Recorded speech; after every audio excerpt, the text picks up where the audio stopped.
Okay, Sinatapi. Welcome to Native Wellness Institute's live. We are traveling. We are going to we've been in Canada. We were at Healing the Spirit worldwide. There was about 30 of our team members, and we were there all week. We had 3,800 indigenous from around the world who are working on healing, bringing back culture, and shrugging off white people telling us what to do. We threw all the white people off of our shoulders, threw them off of our Instagrams, threw them off of our Facebooks, and they just fell on their hind end. Hey, no. So welcome to Native Wellness Institute's Power Hour.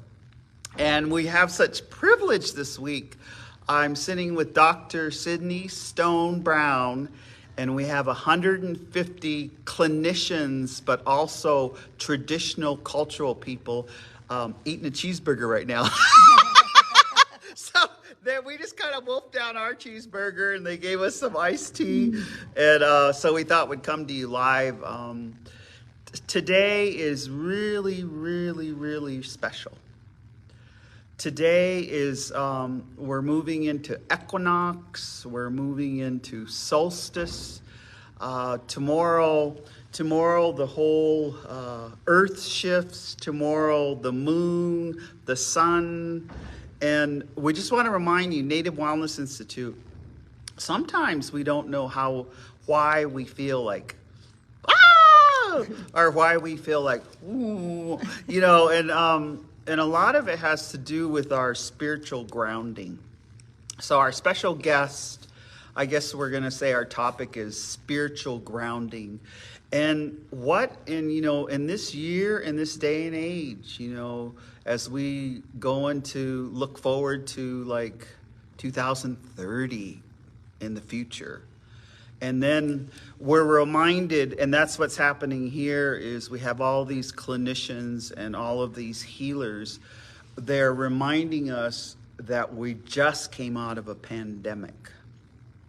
It's not at the rate that it was 3 years ago, but there's still cautionary. And so we're still healing. And so we have 150 people sitting in the next room, and some of them have been healers for 5 decades. We have Dr. Dan Foster, married to Becky Foster, has just joined us. We have several, they're Lakota, Nakota, Dakota. We have a lot from Minneapolis. We have a lot, there's just an amazing group of healers. But some of them are here to have some downtime. We're all eating a cheeseburger and drinking iced tea together. and last night, before I introduce our special guest, we went and had a 90-minute full body massage.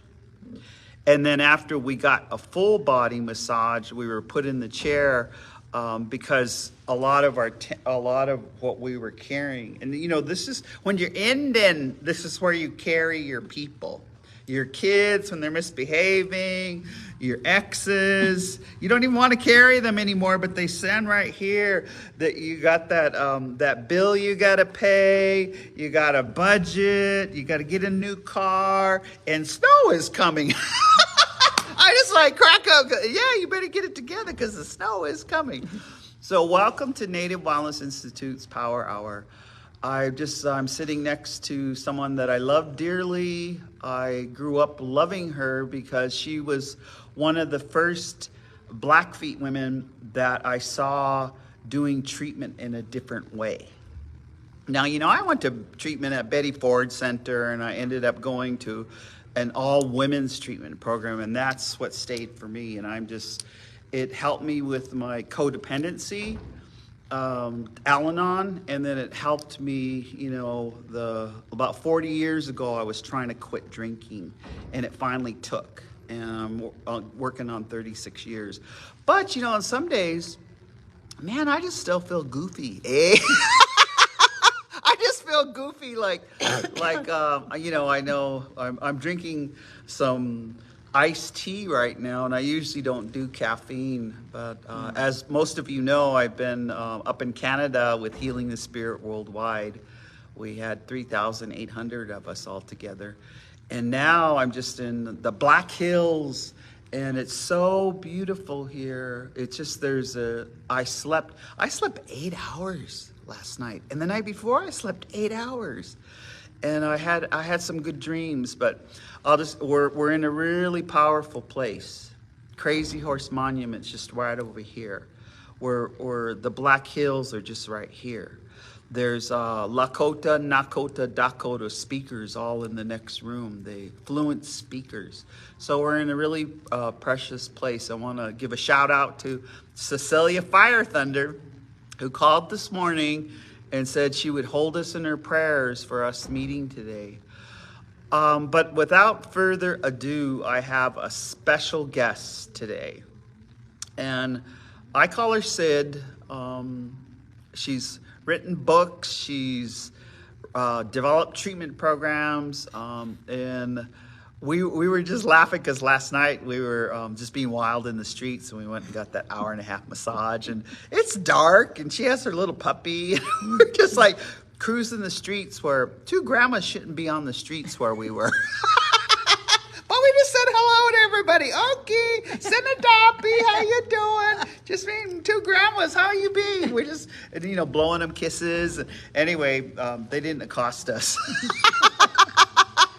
It was all good. So we're in Rapid City, South Dakota.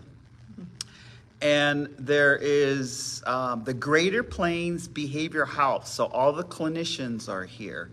And they're all coming together to look at where we are today with our healing, where we want to move towards, and then just giving some upbeat stories. And so I want to give Sid, I call her Sid, and I hope that's okay with you, Dr. Sydney Brown. I have always called her Sid.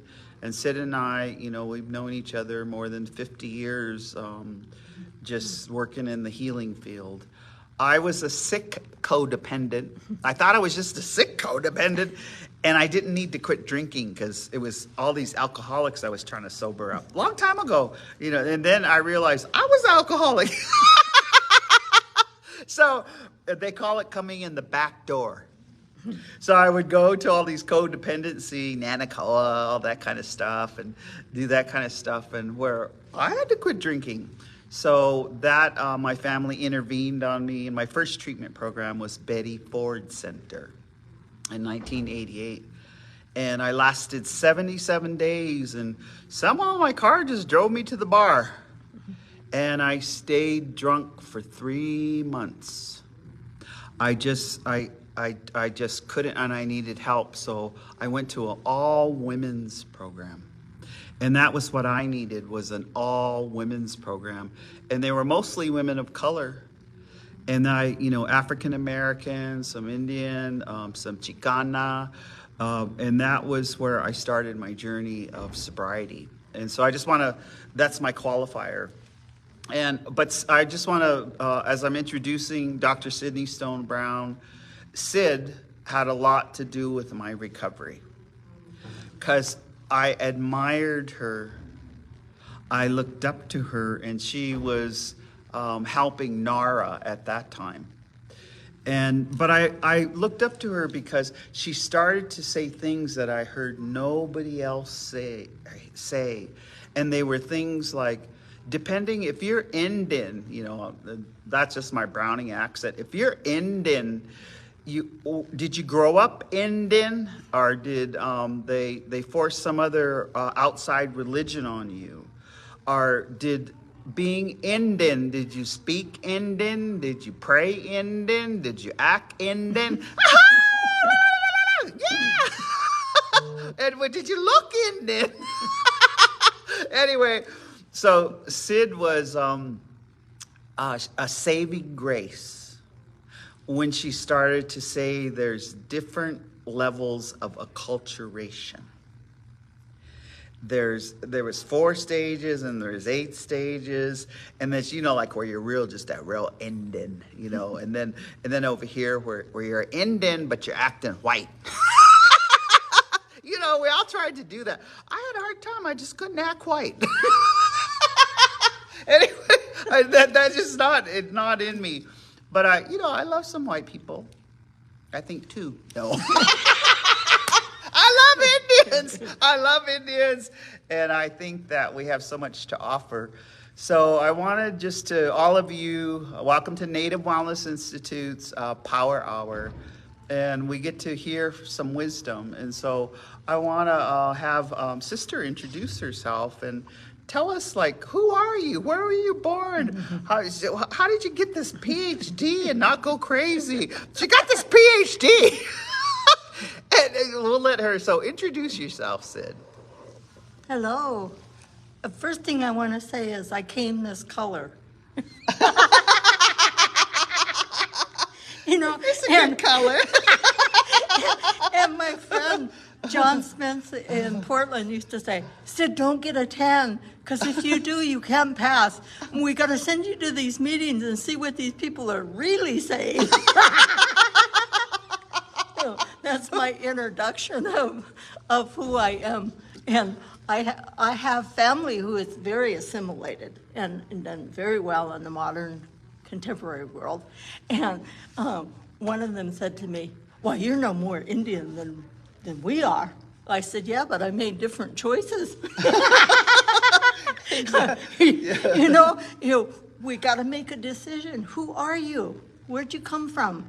What's this about? So I have to go all the way back to my birth wasn't on the res. It was across the mountains in Kalispell. And I wouldn't be here if I hadn't been born over there, because they already tried to kill my mother and older sister off, so IHS is not exactly my favorite place to take people for help. Anyway, I was 3 months early, and I wasn't supposed to live. And yet I did. And you know what, that brought a consciousness to me at a very young age. I got to be here for a reason. What the hell is this all about? Right, exactly. What? Why me? And I had a baby brother, didn't make it. And he had similar circumstances as I did at birth. And I thought, well, maybe I'll carry his heart with me, and I'll do my work and I'll do his work. That's how it felt. Is it? And his name was Gordon, English name. I don't know if he was ever given an Indian name. My Indian name as a little girl was a little woman with the big eyes. And one of my mentors and friends, Deb Pace, up on the Blood Reserve, she said, Sid, I see even your childhood name as saying you had big eyes, you saw things that other people couldn't see. And I went, whew. Because that's exactly what my childhood felt like. And we lived with my great aunt and uncle, and Ellen Lone Chief was married to Dan Hamilton, who changed his name to Lone Chief. And she used to sing to us, and she used to drum, and she'd tell us stories. And there was one story that really stuck with me through my whole life. And I always call it Blood Boy, because that's how she said it in English. The Blood Boy story about greed and selfishness and refusal to share, refusal to care for the elders, refusal to be a human being, and ignorance of how poorly people behaved. And I kept thinking about that story through my childhood. And then out of hunger and the little that was given to these old people was a clot of blood. And they put it in a pot, and they cooked it in that leather pouch over the stones and put stones in to heat it. And then they heard this baby cry, and they opened up the pouch, and out comes a baby. And then this baby rolled around the lodge to each of the lodge poles, and I think of that as each of our stages of life and our passage of life. Mm-hmm.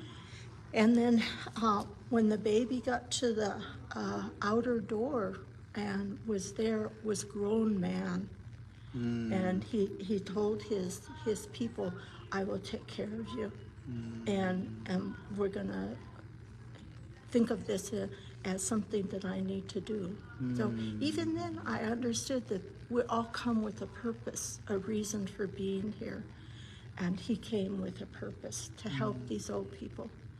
But they said a lot of our people are missing now because they've been sucked up by a monster, by they call it the vacuum. Yeah, just sucked into this monster, and they never came back. So he said, okay, let me get you settled. He got food, he got things that they needed, and then he said, now I'm going to go find the other people. And so he traveled to go to look for them, and sure enough, he found this huge monster. And he looked at it, and he realized this is where his people were. And he made a decision to go into that monster. Let this monster take him. And went inside that monster. And when he got to the stomach, he realized here's all these people, and some of them were still alive. Some had perished, some were still alive.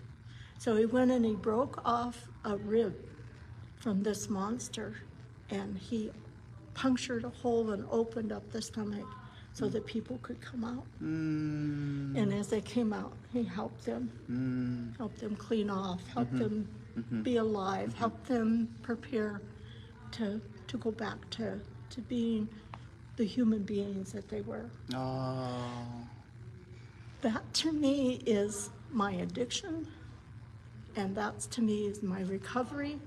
That to me is my going into that monster, and that's to me going in to help others come out so that we may have a good life, so we may be human beings. And now I understand why my great Aunt Ellen used to tell that story. And thank you, Auntie, because I know you're here watching over me and pushing and pulling me. And remarkable things have happened. I stopped my drinking in Browning, Montana. She quit drinking in Browning, Montana. In 1972, and I was born in 46, sobered up in 72, and I want to tell a little bit more before that I sobered up. My dad called me up and he said, go see your great uncle, and it was Joe Stone, and he said, go see him and visit with him because he's raising his grandson, who was my dad always called him Little Joe. So I went over to my uncle's house, and here's this 14-year-old. Now I'm 24 and he's 14. And my uncle says, this kid's bored taking to Cut Bank, go to a movie. So we got in my car, my little Volkswagen, drove over to Cut Bank and went in, and guess what they're showing? What again? Soldier Blue. Oh my God. One of the first kind of authentic, movie. And so we went out and watched Soldier Blue together, and then we came out and talked about Sand Creek Massacre, and I said, Joe, you're no cowboy. Remember who you are, remember your family, remember our history. Don't forget who you are. And afterwards, I drove away, and I thought, he probably thinks I'm nuts, or I might have another militant in the family. This is kind of pre-AIM. Pre-AIM. Maybe we can have that conversation down the road. So long story. I'm in recovery all these years, and Theda told a little bit about what I was doing.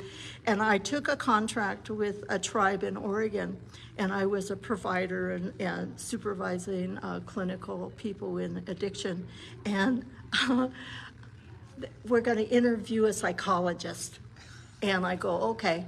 And then I look at this stack of resumes. These CVs are like this huge. And I'm going, oh man. And I had to read through all of them. And I got to this one and I go, his last name is Stone. That's my maiden name. And he's worked in East Glacier. A relative? Oh, damn. And so I went back to work and I said, I can't be on that panel because I think that one of those candidates is a relative of mine. No, Sid, we need your opinion. We need you to be on that panel. So anyway, we interviewed these folks, and then when we interviewed him, I went up afterwards and I said, Joe, I think we're related. He said, of course we're related, and I never forgot you. He's just outed. He said, I was studying engineering. I was doing good, and then pretty soon I'm over finishing my bachelor's degree in a home economics class. Because that's what you got if you study psychology at Bozeman. Oh. And he graduated, and then he went on to a doctoral training program in Utah. So here he is studying for his licensure as a psychologist, and I'm going, damn, this is the 14-year-old, and he's going to be my boss. Uh-oh. Of course, as soon as he got there, it's like, Sid, you got to get back to school. We need that instrument that you've been working on all these years. We need to have it standardized. We need to have it validated. You got to do this. You got to go back for your doctorate. And I'm going, I'm 54 years old. You've got to be kidding. What do you want me to do? Go back to school. Get your PhD. So what happened? What happened? I applied. Okay. And I'm at George Fox University. It's a PsyD program, not a PhD. Oh. PsyD program, Okay. emphasis in clinical. And so they interviewed me and said, do you believe in Jesus Christ? And I sat there and looked at him for a little bit, and I go, yeah, but not the way you do. And long story, I said, if you can accept the way I understand Jesus Christ, and the way you understand Jesus Christ, and we can accept each other, I would consider coming to school here. And they offered me admission at 55. Cool. I graduated when I was 60. Awesome. See, awesome. Graduate when you're 60. Yeah. Look, she's still a badass. And I'm 77, and I'm still working. So I tell Theda, I said, my mom and dad taught me how to work, but they forgot to teach me how to play. As you can see, So we've been who together do we 3 hang out days with? here. So here's this picture we got put on our T-shirt. And on the back it says badass auntie, badass grandma. So we're just, and then here we are in the middle of a bunch of Lakota, Dakota, Nakota, and we're still badass. Anyway, we just love everyone out there. So let me ask you some questions, Sid. Sure.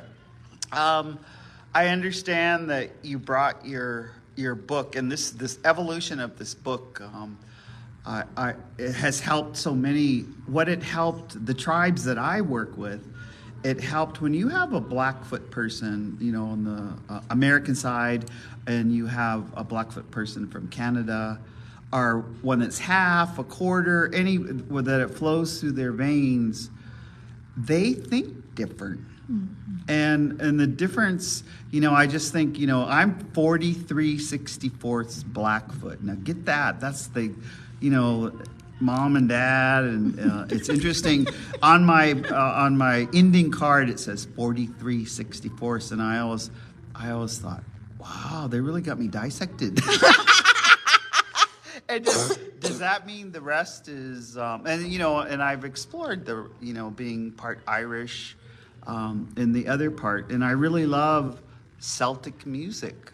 So I just love, it just puts me in a really beautiful space. So I know that the blood that runs through my body is part Celtic. But I was born and raised, 1956, born on the res. I live on the res now, almost 30 years. I am resified. And then I was just on res dogs. So anyhow, let me ask you this question, Sid, because Sid is a healer, a natural healer, and then with a PhD, and then we're sitting in a room with 150 extremely intelligent healers. all get their PhD.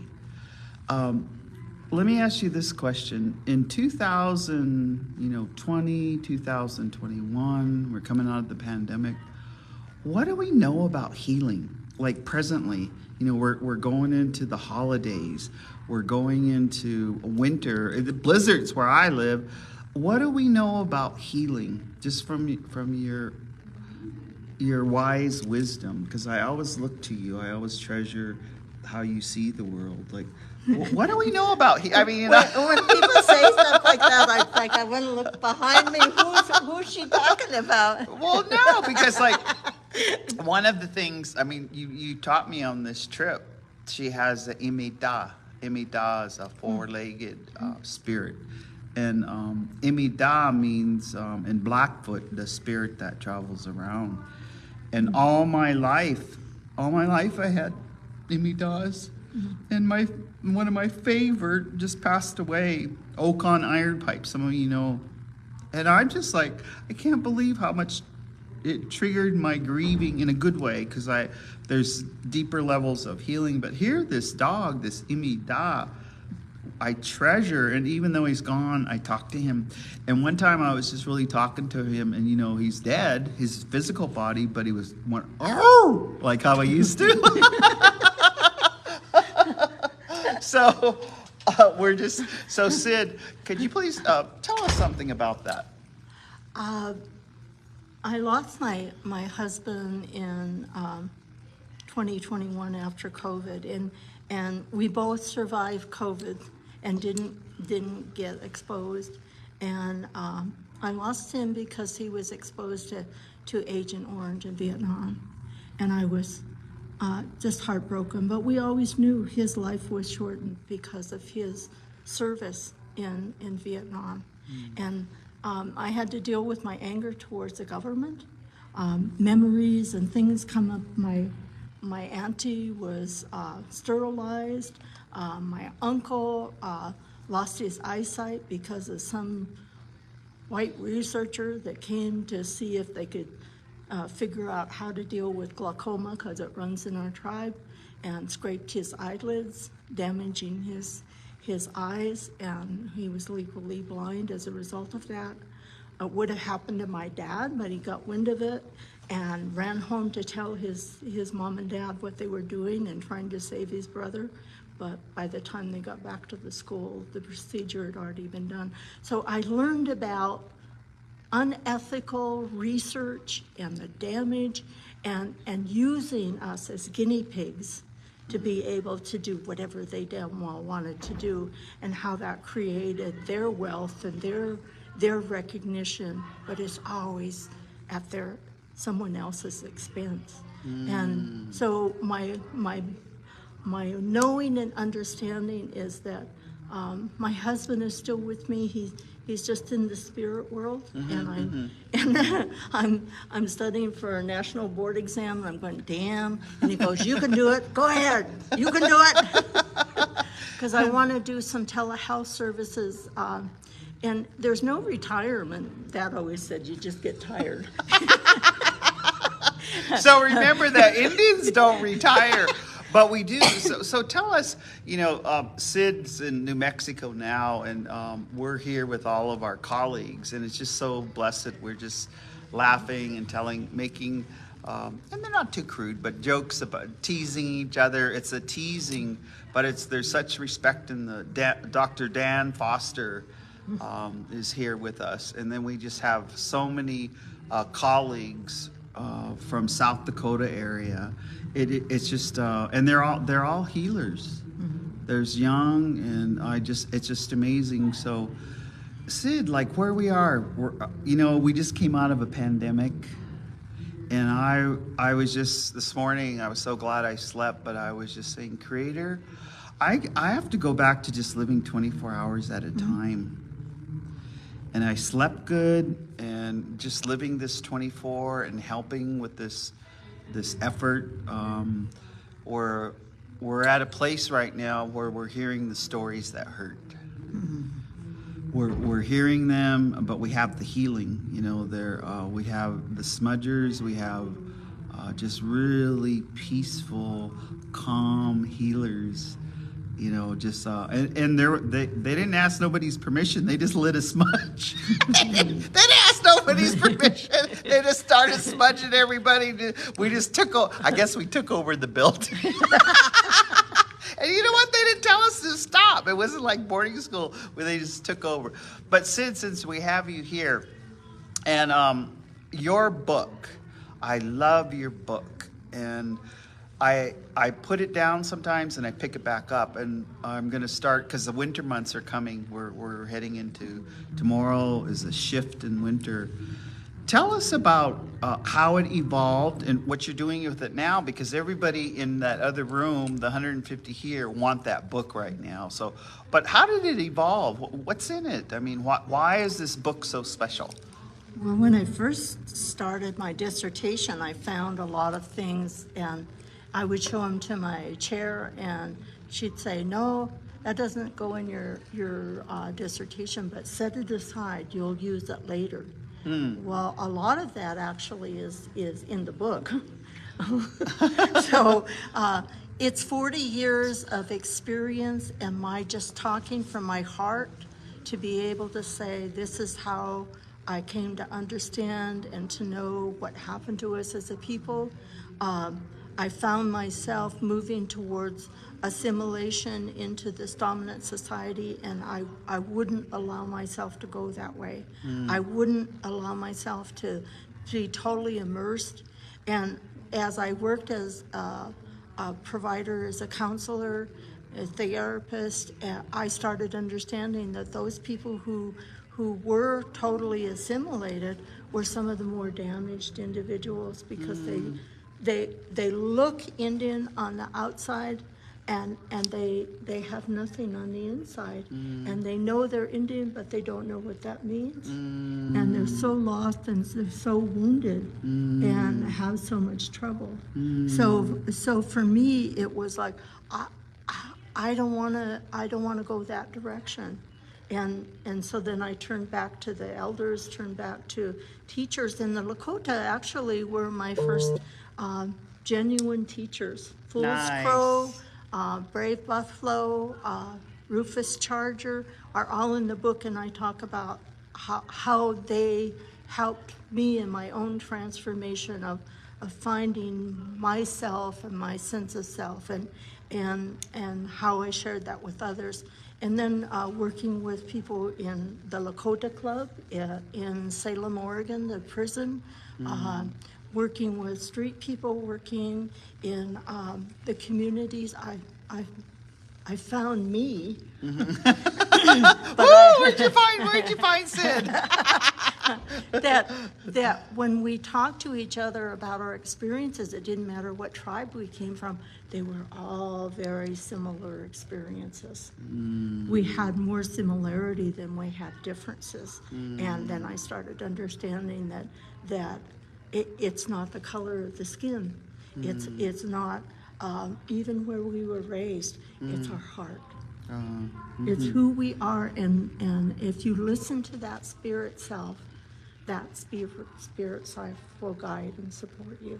So when I got through my dissertation, which surprised the hell out of me, my first She does chapter, have a PhD. Sidey. Anyway, when I got my first chapter, I wrote and I submitted it to my committee, and I went in to have them give me feedback. Like, and not relative, Dr. Stone said, "Sid, I've never seen anybody write like you except one." And I thought, oh crap, now what did I do? I'm in trouble. And he said, "No, I want you to hear this." He said, "The only other person I've seen that writes the way you do was a Kenyan psychologist." Oh. An indigenous psychologist writes like you. And I said, "What's that mean?" And he goes, "You start every sentence with a verb." Aye, action! We gotta move. We gotta move into action. Okay, so tell us more. So then I said, okay, can I write this the way I want to, rather than being like those other writers? Can I just be me, and can I just present all of this to you? And that's my dissertation. So then afterwards, when I was all done, I actually sat down with my dissertation editor, and she loved my dissertation. She wanted to know more, and I said, well, somebody tells me I should write a book. And she said, oh, I'll be your editor. Can I be your editor? I've never written a book. Well, yes, you did. You just wrote a dissertation. Oh, okay. So then I go, all right, I'm going to write this book. So she got me a self-publishing company, and that gives you an outline, and she just would point me, and I would do the chapter and send it to her. So we would get into some things about, no, it can't go that way. And I think I decolonized her. We have a way of doing that. And we got along really well. She did a beautiful job, and I'm very grateful. And so when I was getting ready to give it a title, it named itself. Transformation Beyond Greed. Native Self-Actualization. Now, I know we actualize as a group, as a tribe. Yes. But self was in there so that I could speak to those people that need to hear that Maslow's hierarchy of needs came from the Blackfoot people. Tell us a little bit more. Now, about when Maslow. I was working on my dissertation, my husband and I went to Akron, Ohio, and we were in the archives, and I walked in the door and I said, I'm here, that we have a letter from Anne Maslow giving us permission to open sealed boxes, that I would like to look to see if I can find anything that may have speak to Native people or to the Blackfoot people that Maslow knew. And Anne had contacted the archives and said, yes, I could get into those sealed boxes. And Indians in sealed boxes. And that's where I found 2 unpublished papers that he wrote about Blackfoot people. And what's funny is the guy goes, he thought my husband was the student, not me. It's like, this male point of view just amazes me, because you mean just because they have a penis, then they get published more than if you have a vagina? right. Well, let's talk this real stuff. But you know, Blackfoot women are raised to be leaders. They're raised to be in a role where we're not better than or less than. We're even, and we all have our roles and responsibilities. And my husband and I were together over 40 years, and he was Paiute, and he understood that. We got along really well. He didn't compete with me. He didn't put me down. He didn't try to control me. He just said, do what you need to do. And then he'd say, how can I help you? One day I came home from work. A man that says, how can I help you? There you go. There's your words, so I young said, man. you can mop the floors. You can do the bathrooms. And you can do the wash. And I'll be ready to go back to work, but I can't do it all. And he goes, okay. So for our whole marriage, that's what he did. Oh, bless Mel. Yeah. Yeah, bless. He just understood that we have to have a balance. And one day I came home and he looked at me and he said, are you all right? And I said, I will be. It's one of those kind of days, if you know what I mean. If you work in the field, you know what I mean. And then he goes, are we all right? I go, yeah, we're okay. He said, okay. And then he goes, you know what my job description is? I said, what? He says, to make you laugh every day. See, God, that's love. That's got to be love. That's got to be love. You gotta learn to laugh. And so I tell the people I work with, I work for the Navajo Nation, and everybody goes, "You're gonna go to work for the Navajo Nation?" I go, "Yeah." "Oh, they're really hard to work for." And I go, "Oh, okay." "They do medicine." Yeah. "Well, we have big medicine, so hey." Long story short, I've been there 12 years. 12 years. So tell us I know, snapshot of 12 years, because Sid and I, we were in a certification of the Healthy Relationship Native Wellness Institute. So we got to spend some time together with all of these other healers, and they're just all healers. So tell us, in this 12 years, because I was just looking at some of her instruments that she's developed. I was looking at like that cradle board. I was looking at how, and these are just ways to gauge where we start with the healing with the Indian person. Indian, an indigenous, they have all these terms, but an Indian person, I know, I was intervened and they threw me in the Betty Ford Center.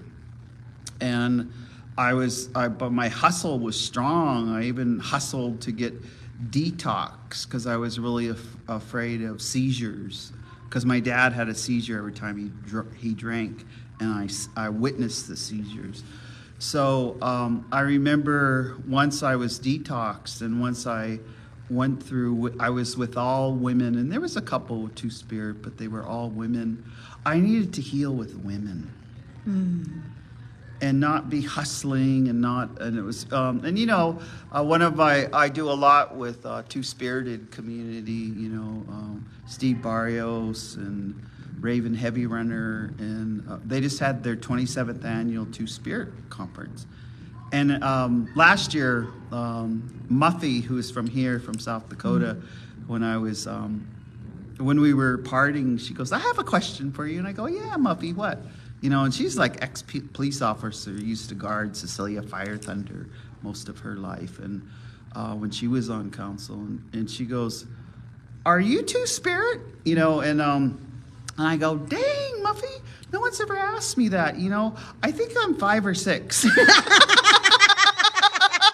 I said, I'm serious, because even when I was a little girl and everyone was African American, and I would get beat up, and I was in the 2nd grade. I came out as a warrior because I thought they'd steal my lunch money, and they'd beat me up, and I thought, nah, this ain't working. So there was a big kid, and his name was Bruce. He looked big to me because he had muscles in the 2nd grade. And I thought, well, I can't live like this. So I said, "Bruce, I call you out." So I called him out, but we have to fight behind the school building so no adults can stop us. And so everybody's like, "Ooh, there's going to be a fight, Theda and Bruce." And so we go behind there, and all the kids are hiding, and we fought till we were both bloody. And towards the end there, I just took one punch, because my Uncle Gerald taught me how to punch someone. This is just what I was taught from my uncles, and I knocked him out. So then that was when I got respect. And I didn't know that in the African American culture, that was how you got respect. And then from then on, it was a challenge, and I got respect. And I had to only fight a couple more times, but I had respect. And once you get respect, you don't have to hardly fight, because they won't take you on. But I'll just say, so Sid, my question to you, we're moving into winter months, and moving into, solstice time, and the moon changing. And I've just, look at the weather that we've had now. So my question to you, just speaking to we have a lot of tribes, is, man, how does the Indian heal today? Like, how do we heal? Like, I know, I still go to 12-step meetings, but I still go to a ceremony. I went to a transfer of Carol and John Murray, and my sister Lori helped so much, and I just got fortified before I start traveling. But now I could feel like I need to go home. I need to be on the home. I actually lay on the ground by Chief Mountain. I actually have to get in Lower St. Mary's, the water. I actually have to just eat buffalo meat for a couple days. And then I just like feel good. I feel good here because these Lakota, Nakota, Dakota, they've been really good to us. You know, they've just been really treating us good. But can you answer some of that? What do you? When you say the Lakota, they gave me a name in early '80s, and it was Nations Shawl Carrier. Wow. And I was working in a job that mostly men had. It was hard to be a woman and be in those jobs. And the only model you had is how white men behave as managers. Didn't want to be one of them. So I've come to a place of understanding there's 4 things that need to be in place for a balance in the workplace. Awesome. One is safety. People need to be safe, and whatever that may mean. And I think of people, places, and things, and I also think of spirit and the physical self and the spirit self. And the second thing is you need to live by the ethics of our field, that we have ethical principles that we operate. How do we behave? And our tenet in helping services is do no harm. You have to continuously ask yourself, am I doing harm? The next one is reasonable. Is there a reason why we're doing this, and are we able? You know, that's a pretty darn good question. Okay, go ahead, continue. So we have to continuously ask ourselves about, you know, our electronic medical record system and HIPAA and all that stuff. But you know, is what we're doing reasonable? Does it really help people? And are we able to really help people? And then the last one I added was fair. Are things fair? Are they fair? No, do you get a paycheck? Do you get time off? Do you get to take care of you, to your family? Do you get to have balance in your life? That to me is a healthy workplace. That sounds so. And so for 12 years I've been working at that.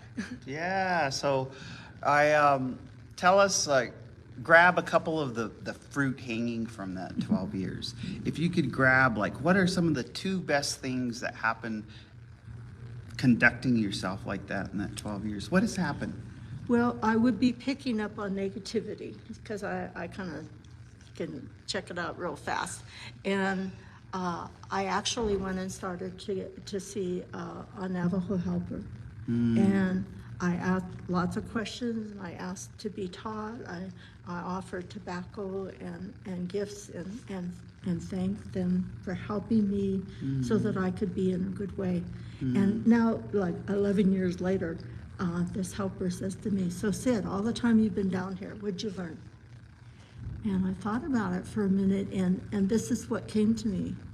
I knew it before I came, but now I really understand. I know it now. Everything is energy. Everything is energy. So if we check ourselves, if we check our environment, if we check what's going on in our lives, and choose what kind of energy you're going to have around you. Decide how you're going to spend your time. Decide who you're going to interrelate with, and find that balance. So I have studied Buddhism. If you've seen Tina Turner's story, you know the practice that I joined and practiced. And I remember saying, I don't want your culture. I already got one. But I do want to learn how to chant because I think it'll really help me, because I was so full of pain at that time in my life. And basically they said, if you practice these principles in your life, you will be an exemplary Blackfoot.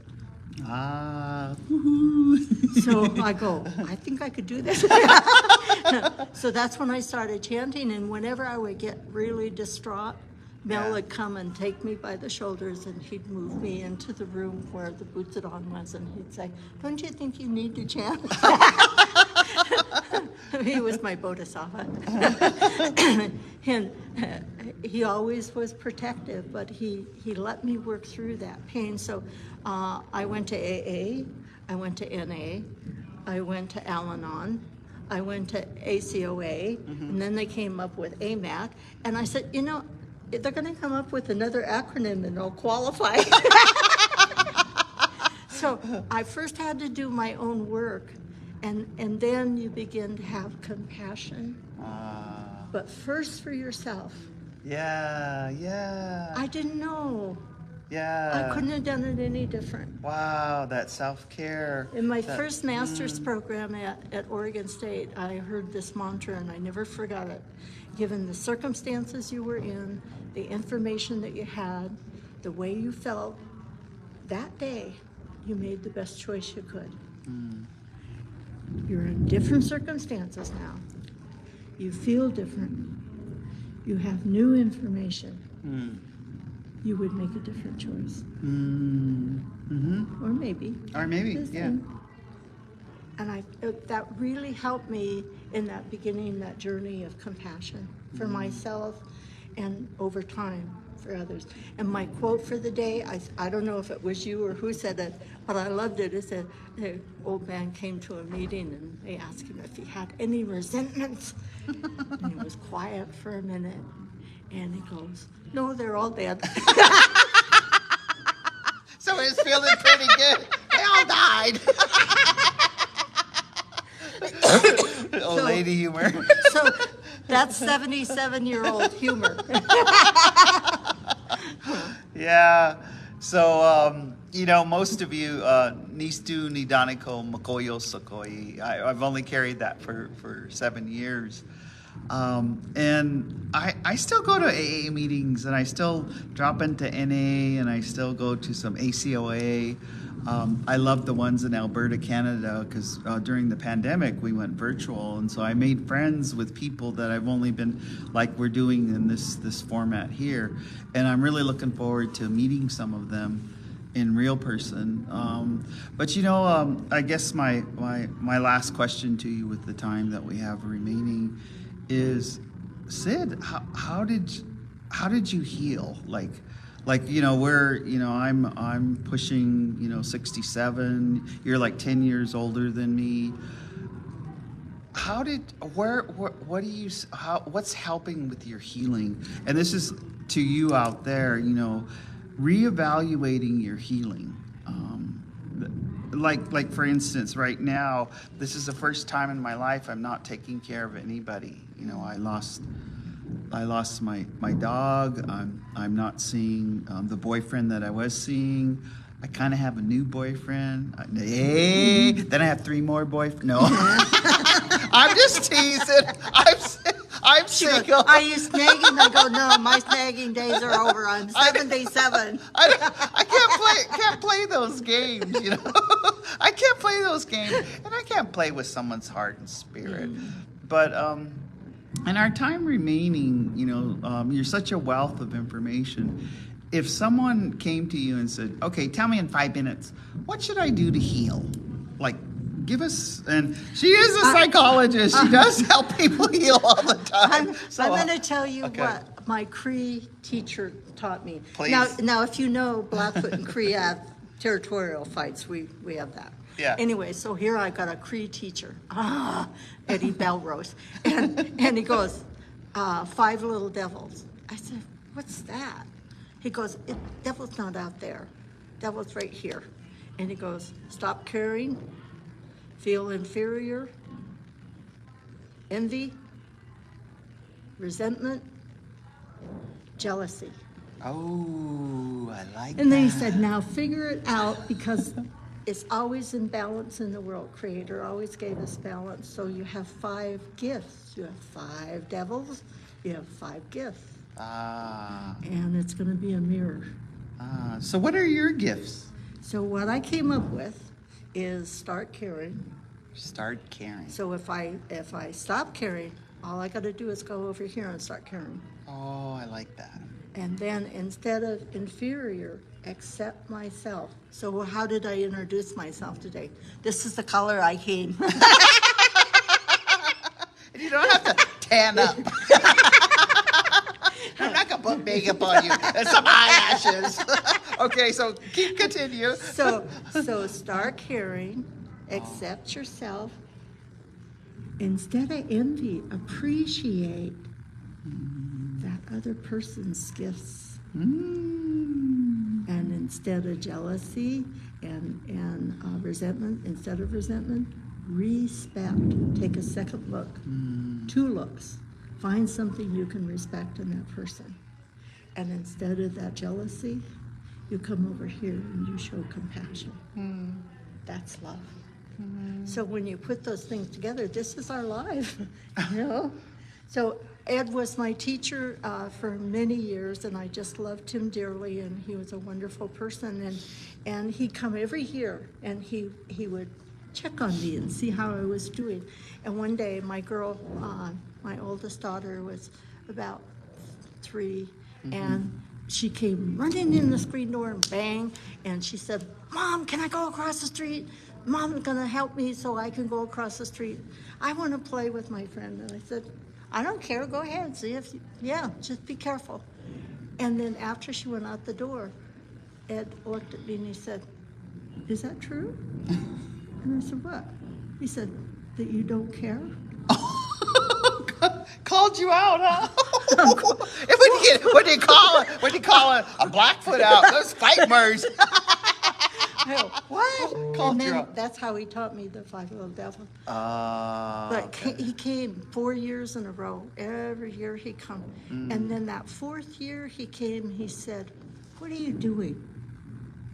What's going on?" I said, "Why?"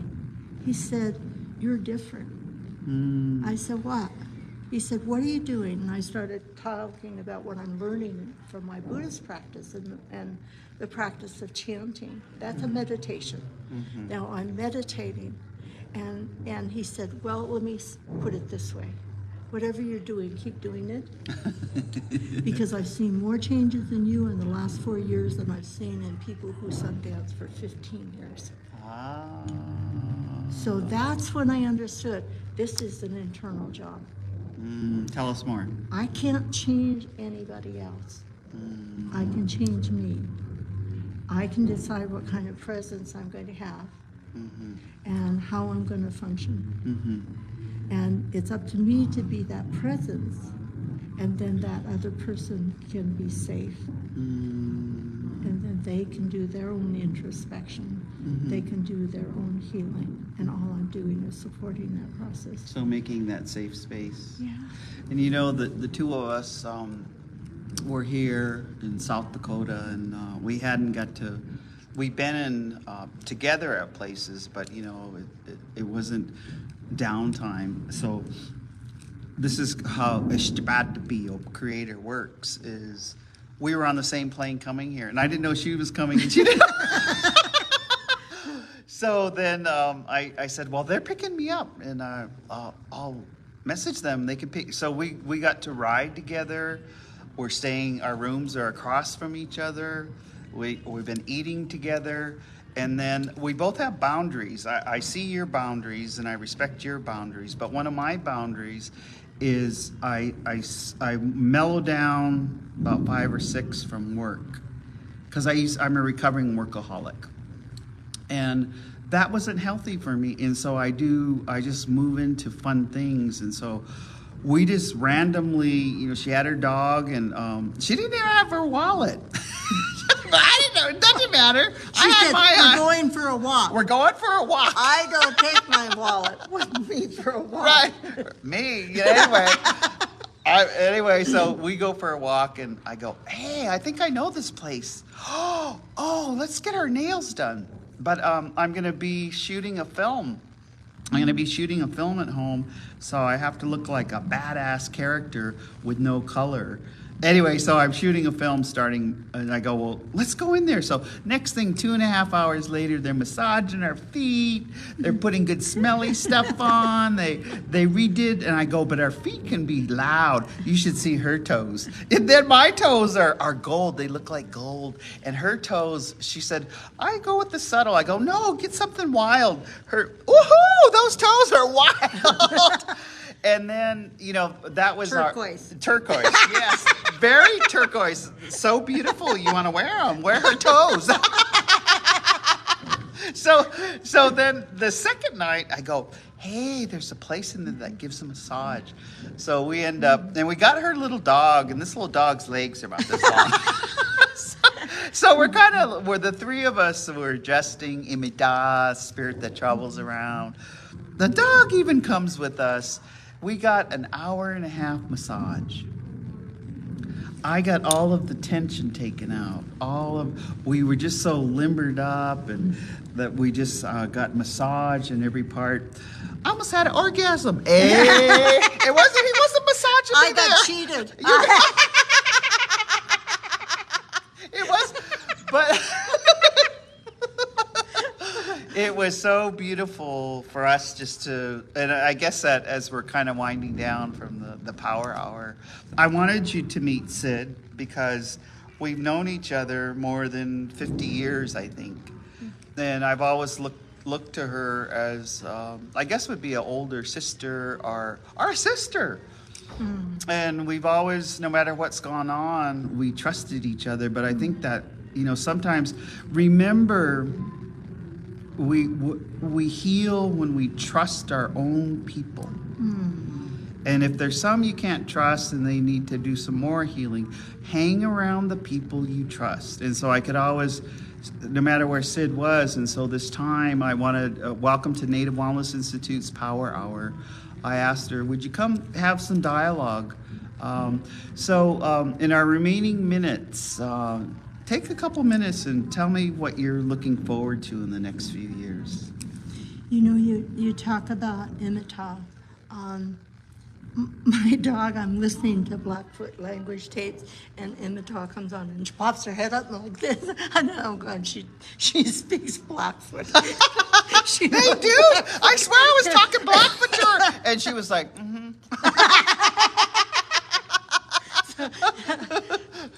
My daughter brought her to me. It was her dog, and brought her to me and said, "Mom, you need this dog."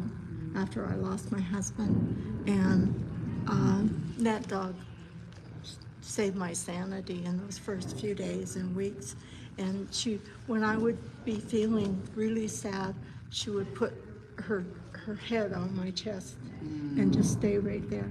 And if she hears the baby cry, she'll bark and she'll whine because she wants to know that baby's okay, or that little one is okay. And so what I'm beginning to do now is I'm preparing to be a trainer of service dogs.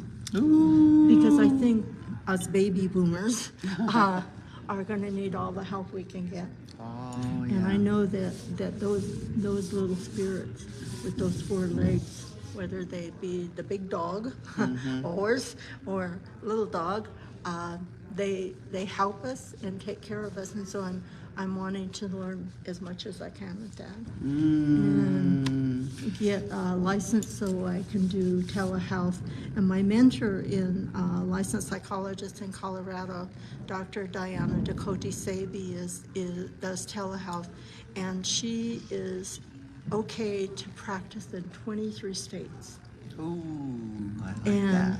And Dr. Deb Pace up in Canada on the Blood Reserve, she does telehealth. Yes. So these 2 women are mentoring me for this next phase of whatever that means. But I've had a request to go to Ireland and England. Celtic therapist over there has learned of my book and wants it, so I mailed it to her. Say your book title one more time. Transformation Beyond Greed, Native Self-Actualization. And it's available through the bookpatch.com online bookstore, but you can also contact me. But she's wanting me to go over there to do some trainings in UK and Ireland. She said, we want to decolonize. Ireland decolonize. And I went to Australia in 2019, and I know very little of the Aboriginal people. And I remember walking in a room and seeing all these different people, and two Aboriginal women were sitting on either side of me, and I said, I know nothing. I come just to be present and to help it in any way I can. But I said, I can tell you one thing. When I watched the movie, The Rabbit-Proof Fence, Yes, the rabbit-proof fence. I- Rewatch it. I cried all the way through it because that was my dad running away from boarding school. Exactly. And they caught him and they took him all the way to Phoenix. And he was there 3 days and ran away.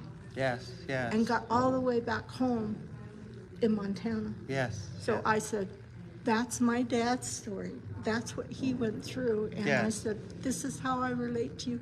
And those two women grabbed my hand and wouldn't let go. Yes. So it's not, it's heart to heart. Heart to heart. And that, just Sid, you're such a precious human being, and you've been with me and guided me as a person healing. And we're coming to that end of the hour. We just ask you guys really to reach out to those who care for you, reach out to those who listen to you, reach out to, I always look to you as for recovery and the things that bring recovery.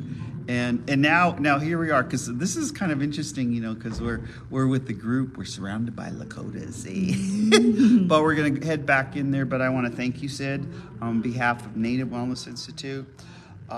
We'll like to invite you back on the show at another time, because she's returning back to New Mexico. She runs a big healing. She's healing all the Navajos. Eh? Or I'm trying to stay healed. Something like that. And then I'm gonna head back home, and we're gonna be on Birch Creek. We're gonna we're shooting a film. It's Ivy. I don't want to. I'm not supposed to give anything away, but it'll be coming out soon. We're shooting it on the Blackfeet Reservation, and it's all about healing. So with that, Native Wellness Institute, Jolene, our executive director, we were all together at Healing Spirit Worldwide. 3,700 were together. So we just came from that, and I wanted. Thank you, Sid, from the bottom of my heart. You just came on, and I wanted you guys just to meet this love. And she's healthy. She's got this book. She's got many things, and so just look forward to, because we have a lot of. If you're clean and sober, you're gonna live a long time, and if you ain't clean and sober, sorry. Anyway, we and love. you live long enough to have an adult name. Hey. Tatsukima, which is protector of the circle. Yes, or protector of the circle. So with that, we'll say Kitakito Matsuno and Kitsikakomen. We love you very much. Oh.